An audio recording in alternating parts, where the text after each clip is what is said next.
So I had a friend from high school that was posting about her weight loss journey, and she's a certified coach. I just started messaging her, and then I found out our local church has meetings there, so I started going to those, and I felt it really spoke to me as far as I started having children and the healthy way of living. And I just keep coming back to it. My pregnancies have been hard staying on plan, and I'm postpartum right now, but I just keep going back to it because I just see the benefits in just this way of life and living this lifestyle.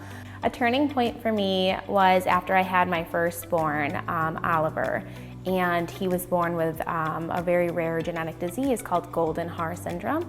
And so he was in the NICU, and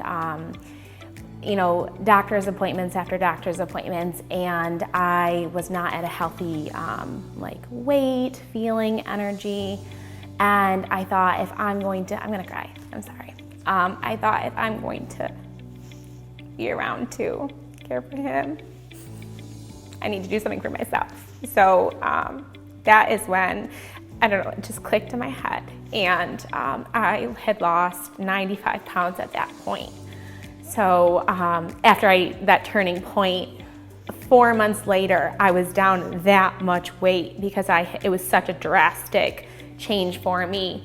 And I was doing the work-ins and everything. And then I had my daughter, and I gained, about half of it back, but I just keep going back to it, and that's really what's keeping me successful. It's like, if you have a bad day, I love that Pearl and Serene are like, it's okay if you have lunch, you eat whatever you want, you go off plan, 3 hours later, you have an opportunity to get back on. As far as an aha moment for me, I felt like it wasn't one thing in particular. They make you feel so welcome without even knowing them. And it's almost like you're into their family and you've never even met them. So it's just, I think they speak to everyone's heart, and they're realistic about, motherhood and just life in general and all this, this stressful stuff that happens. So I think it just has to do with, everything that they're, preaching, and just so inviting, and you just cling to them. You're like, okay, I want to know more. And how are you, dealing with all of these things in your life and having all this high energy and remaining healthy and being there for your kids. And I think that as moms, that's our biggest goal, is to be there for our kids, care for them, have high energy to play with them and all of that.